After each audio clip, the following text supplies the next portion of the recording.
SLBC tunnel ప్రమాదంలో చిక్కుకున్న 42 మందిని కాపాడారు అధికారులు. సురక్షితంగా బయటకు తీసుకొచ్చారు. అయితే టన్నెల్లో మరో 8 మంది ఉన్నట్లుగా తెలుస్తోంది. వారి కోసం రెస్క్యూ ఆపరేషన్ ఇప్పటికీ కొనసాగుతోంది.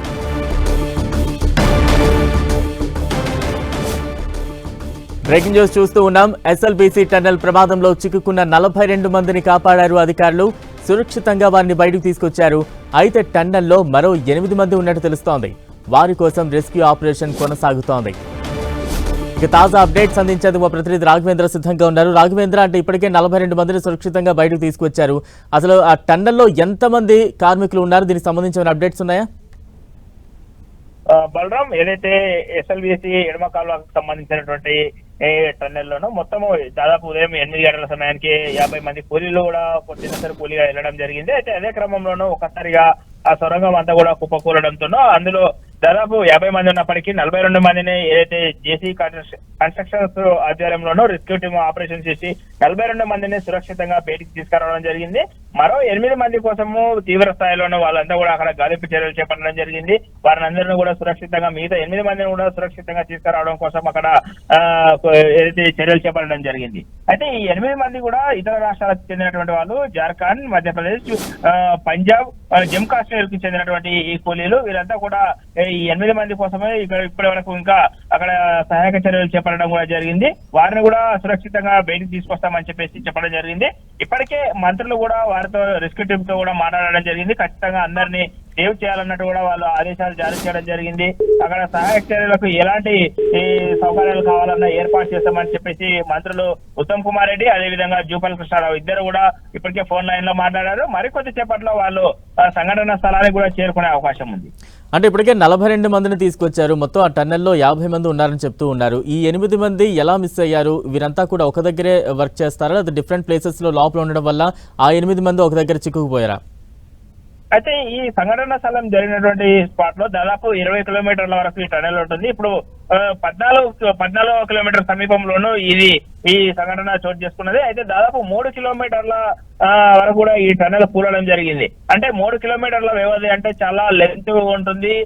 పైగా తడిసినటువంటి మట్టి అంతా కూడా వారిపై పడడంతో ఒకవేళ ప్రమాదం ఎక్కువగా అక్కడ ప్రాంతంలో జరిగినటువంటి ప్రాంతంలో 8 మంది ఉండి ఉంటారని చెప్పేసి అక్కడ రెస్క్యూ టీం కూడా అంచనా వేస్తుంది. ఎందుకంటే తడిసినటువంటి ప్రాంతంలోనూ కొంత తడిసినటువంటి మన్ను పడిన నేపథ్యంలోనూ వాళ్ళు బయటికి రాలేకపోయి చిక్కుకుని కూడా తెలుస్తుంది.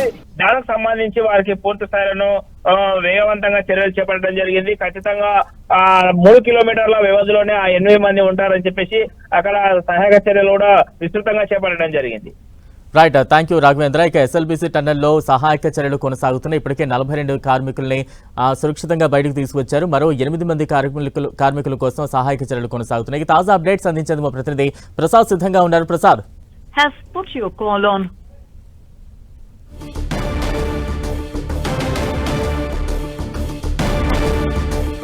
ఎస్ఎల్బీసీ టన్నెల్లో సహాయక చర్యలు కొనసాగుతున్నాయి. మొత్తం 50 మంది కార్మికులు అందులో చిక్కుకోగా ప్రస్తుతం 42 మందిని సురక్షితంగా బయటకు తీసుకొచ్చారు అధికారులు. ఇంకో మరో 8 మంది కార్మికుల కోసం సహాయక చర్యలు అయితే కొనసాగుతున్నాయి. తాజా అప్డేట్స్ అందించేందుకు మా ప్రతినిధి ప్రసాద్ సిద్ధంగా ఉన్నారు. ప్రసాద్, ఏదైతే ఎడమగట్టు కుడి ఎడమగట్టుకు సంబంధించిన టన్నల్లో జయప్రకాష్ అసోసియేషన్ కంపెనీలో తవ్వకాలు జరుపుకుండా ప్రమాదం చోటు చేసుకుంది. ఎస్ఎల్బీసీ లెఫ్ట్ బ్యాక్ టన్నల్లో జేసీ కంపెనీకి సంబంధించిన వాళ్ళు నిర్వహిస్తున్నారు. ఈ తవ్వకాలలో 3 కిలోమీటర్ల మేర టన్నల్ పైకప్పు పడిపోవడంతో దాదాపు అక్కడ 8 మందికి పైనే లోపల ఉన్నట్లు సమాచారం అందుంది. వాళ్ళకి బయటికి ఇంకా రాలేదు అనేది తెలుస్తూ ఉంది. ఈ ప్రమాదంలో మొదటగా 50 మంది కార్మికులు పనిచేస్తున్నట్లు సమాచారం అందుతుంది. మిగతా దాదాపు 42 మంది బయటకు రావడంతో మిగతా వాళ్ళంతా లోపల ఉన్నట్లు సమాచారం అందుతుంది. ఈ టన్నల్ పైకప్పు కూలడంతో ఈ ఘటన చోటు చేసుకున్నట్లు తెలుస్తూ ఉంది. దీనికి సంబంధించి ఈ కార్మికులు లోపలే ఉండడంతో వాళ్ళ పరిస్థితి ఎలా ఉందనేది తెలియని పరిస్థితి కనిపిస్తోంది. 3 మీటర్ల మేర టన్నలు పైకప్పు పడిపోవడంతో కార్మికులంతా తీవ్ర భయాందోళనకు గురి కావడం జరిగింది. అరుపులు కేకలతో ఆ టన్నల్లో నుండి బయటకు రావడం జరిగింది. ఎడమవైపు ఆ సొరంగం దాదాపు 14 కిలోమీటర్ల వద్ద ఈ ప్రమాదం చోటు చేసుకున్నట్లు సమాచారం అందుతుంది. ఉదయము 8:30-9 గంటల సమయంలో ఈ ఘటన చోటు చేసుకున్నట్లు తెలుస్తూ ఉంది. ఈ ఘటనకు సంబంధించి ఇప్పటికే రాష్ట్ర ప్రభుత్వము రాష్ట్ర ముఖ్యమంత్రి కూడా మంత్రులని ఆదేశించడం జరిగింది. మంత్రులు కూడా కాసేపట్లో శ్రీశైలంకి చేరుకునే అవకాశం ఉన్నట్లు తెలుస్తూ ఉంది. ఎస్ఎల్బిసి టన్నల్ ప్రమాదం పైన పూర్తి వివరాలు సేకరించినట్లు తెలుస్తుంది. దీనికి సంబంధించి మంత్రులు మరియు అధికారులు ప్రత్యేకంగా బృందం అక్కడికి చేరుకునే అవకాశం ఉన్నట్లు తెలుస్తూ ఉంది. ఏదైతే ఈ ఘటన చోటు చేసుకుంది, ఈ ఘటనకు చోటు చేసుకున్న దాని సందర్భంలో సీఎం రేవంత్ రెడ్డి ఈ ఘటనకు సంబంధించిన పూర్తి నివేదిక ఇవ్వాలని ఆదేశించినట్లు తెలుస్తూ ఉంది. మంత్రులు కూడా నీటిపారుదల శాఖ సలహాదారులు అదేవిధంగా ఉన్నతాధికారులు కూడా అక్కడికి చేరుకుంటున్నట్లు తెలుస్తుంది. ఈ టన్నల్లో దాదాపు కార్మికులు బలరాం అంటే ఈ ప్రమాదం ఏ రకంగా జరిగింది, ప్రత్యక్ష సాక్షులు ఏం చెప్తూ ఉన్నారు? 42 మంది కార్మికులు ఇప్పటికే సురక్షితంగా బయటకు వచ్చారు. వారు ఏమైనా మాట్లాడే ప్రయత్నం చేశారా? అంటే కార్మికులు తీవ్ర భయాందోళనకు గురి కావడం జరిగింది. ఆ భయాందోళనలో ఏం మాట్లాడాలో తెలియక కార్మికులు కూడా క్షతగాత్రులు ఎవరైతే ఉన్నారో వాళ్ళని హాస్పిటల్కి తరలించడం జరిగింది. కొంతమంది ఏదైతే ఈగలపేంట అదేవిధంగా దోమలపేంట ఆ ప్రాంతాల్లో ఉన్నటువంటి హాస్పిటల్లో చికిత్స పొందుతున్నట్లు తెలుస్తూ ఉంది. ఈ టన్నల్లో ఈ మధ్య కాలంలోనే గత 5 రోజుల క్రితమే ఈ పనులు ప్రారంభం కావడం జరిగింది. గతంలో అనేక రోజులు జరుగుతున్న సందర్భంలో పనులు పెండింగ్ పడ్డము. ఈ 4-5 రోజుల నుండి ఈ టన్నల్ పనులు ప్రారంభం కావడంతోనే కార్మికులంతా అక్కడికి చేరుకోవడము, ఆ కార్మికులు పనిచేస్తున్న సందర్భంలో ఆ టన్నలు పైకప్పు కూలడంతో ఈ ప్రమాదం చోటు చేసుకున్నట్లు తెలుస్తూ ఉంది. ఆ టన్నల్లోనే దాదాపు 5 మంది 6 మంది టన్నల్ లోపలే ఉన్నారనేది తోటి కార్మికులు చెబుతున్న సందర్భం కనిపిస్తూ ఉంది. ఆ టన్నల్లో ఉన్నటువంటి కార్మికుల పరిస్థితి ఎలా ఉందనేది తెలియని సందర్భం కనిపిస్తూ ఉంది. అయితే కొంతమంది ఆ టన్నల్లోకి వెళ్లాలంటే భయాందోళనకు గురవుతున్న ఆ సందర్భం కనిపిస్తుంది. ఎడమ సొరంగం వద్ద దాదాపు 4 రోజుల క్రితము పనులు ప్రారంభం కావడం జరిగింది. అంతకుముందు పనులు పూర్తిగా స్టాప్ కావడం జరిగింది. 4 రోజుల క్రితమే పనులు ప్రారంభంతో కార్మికులు దాదాపు 50 మంది కార్మికులు ఆ టన్నల్ పనుల్లోకి వెళ్లడం జరిగింది. ఆ సందర్భంలోనే ఆ టన్నల్ పైకప్పు మట్టి కప్పు కూలడంతో ప్రమాదం చోటు చేసుకున్నట్లు తెలుస్తుంది. 42 మంది కార్మికులు బయటకు రావడము, వాళ్ళు కొంతమంది గాయాలు కావడం, హాస్పిటల్లో చికిత్స పొందడము జరుగుతూ ఉన్న సందర్భం అక్కడ ఉన్నటువంటి కార్మికులు తోటి కార్మికులు చెబుతున్నారు. మిగతా కార్మికుల పరిస్థితి ఏంటి అనేది మాత్రం దిగ్భ్రాంతిని వ్యక్తం చేస్తున్న సందర్భం కనిపిస్తుంది. కార్మికులు ఎలా ఉన్నారు, సురక్షితంగా ఉన్నారా లేదా అనేది మాత్రం తోటి కార్మికులు ఒక భయాందోళన నెలకొన్న సందర్భం కనిపిస్తుంది. బలరాం, అంటే ఇప్పటికే 8 మంది ఇంకా లోపలే చిక్కుకుని ఉన్నారు. సహాయక చర్యలు ఇప్పటికే కొనసాగుతున్నాయి. కొంత లోపల చిక్కుకున్న వారికి ఆక్సిజన్ లెవెల్స్ కూడా తగ్గే ప్రమాదం కూడా కనిపిస్తుంది. ఎందుకంటే ఇప్పటికే 8:30 ప్రాంతంలో ఘటన జరిగిందంటే ఇప్పుడు 1:30 అయిపోతుంది. ప్రత్యామ్నాయ చర్యలు ఏమైనా చేపడుతూ ఉన్నారా ఒకవైపు రెస్క్యూ ఆపరేషన్ కొనసాగిస్తూనే?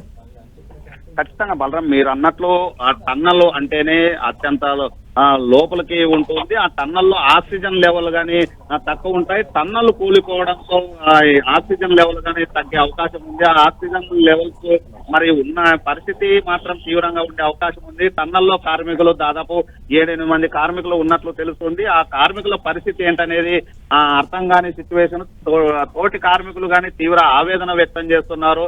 ఆ రెస్క్యూ టీం గానీ అక్కడికి చేరుకోవడం జరిగింది. ఆ టన్నల్లోకి వెళ్లి ఆ కార్మికులను కానీ తీసుకొచ్చే ప్రయత్నాలు కొనసాగుతున్నాయి. ప్రభుత్వం గానీ ప్రత్యేకంగా దృష్టి సారించడం జరిగింది. ఉన్నతాధికారులు గానీ ఆదేశాలు జారీ చేయడం జరిగింది. అదే విధంగా ఆ రెస్క్యూ టీం ఏదైతే ఉంటుందో ప్రత్యేకంగా బృందాన్ని గానీ అక్కడికి పంపించే ప్రయత్నం ప్రభుత్వం గానీ చేస్తుందనేది తెలుస్తూ ఉంది. ఇప్పటికే కొంత రెస్క్యూ టీం అక్కడికి చేరుకోవడం జరిగింది. ఆ రెస్క్యూ టీం గానీ ఆ కార్మికులు తీసుకొచ్చేందుకు తీవ్ర ప్రయత్నాలు కొనసాగిస్తుంది. ఆ టన్నలో పైకప్పు కూలడంతో మరి ఆ కార్మికుల మీద పడిందా లేకుంటే కార్మికులు లోపల ఉన్నారా ఎక్కడ ఉన్నారా అనేది మాత్రం ఇప్పటి వరకు తెలియని పరిస్థితి కనిపిస్తూ ఉంది. అయితే కార్మికులు మాత్రం తీవ్ర భయాందోళనకు గురవుతున్నారు. వాళ్ళ కుటుంబ సభ్యులు కానీ ఎవరైతే టన్నల్లో ఇరుక్కుపోయినటువంటి కుటుంబ సభ్యులు కానీ తీవ్ర ఆగ్రహాన్ని వ్యక్తం చేస్తుంది, ఆవేదన వ్యక్తం చేస్తుంది.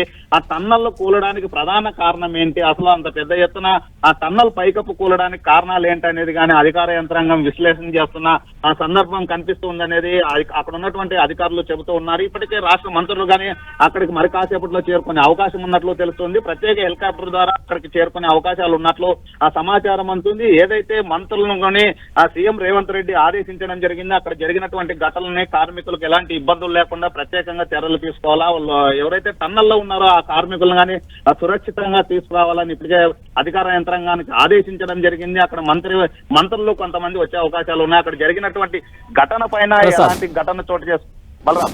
అంటే టన్నెల్లో చిక్కుకున్న 8 మంది కార్మికులు ఏ ప్రాంతానికి చెందినవారు? మరోవైపు కుటుంబ సభ్యుల్లో మరింత అలజడి ఆందోళన కూడా ఉండే అవకాశం ఎక్కువగా ఉంటుంది. వారంతా అక్కడ ఘటనా స్థలానికి చేరుకునే ప్రయత్నం కూడా చేస్తూ ఉండొచ్చు. వారిలో ఒక భరోసా నింపే ప్రయత్నం ఏమైనా చేస్తున్నారు అధికారులు?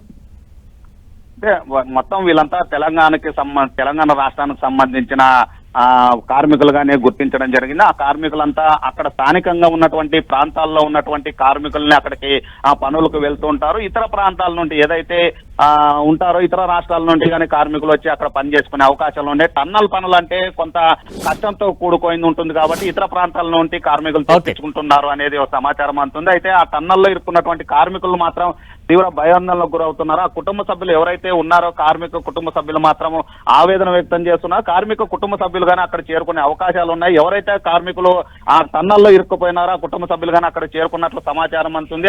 వారిని బయటకు తీసుకురావాలని అక్కడ ఉన్నటువంటి అధికార యంత్రాంగాన్ని వేడుకుంటున్న సందర్భం కనిపిస్తూ ఉంది. అయితే అక్కడ టన్నల్లో ఇరుక్కున్నటువంటి కార్మికులు సురక్షితంగా రావాలని కుటుంబ సభ్యులు తోటి కార్మికులు కోరుకుంటున్నారు. దాదాపు 6-7 మంది కార్మికులు లోపల ఉన్నట్లు తెలుస్తూ ఉంది. అయితే మరి అధికారికంగా ఇంకా ఎంతమంది ఉన్నారు అనేది చెప్పని పరిస్థితి. ఎవరు లోపల ఉన్నారు, ఎవరెవరు ఉన్నారు అనేది తెలియని సందర్భం. అయితే తోటి కార్మికులు పూర్తి సమాచారం ఇస్తే తెలిసే అవకాశం ఉంది. కార్మికులు గాని భయాందోళనకు గురవుతున్నారు. కార్మికులు ఎవరైతే లోపల ఉన్నారో వారిని సురక్షితంగా తీసుకురావాలని తోటి కార్మికులు కోరుకుంటున్న సందర్భం కనిపిస్తూ ఉంది. Balaram. Right, thank you Prasad.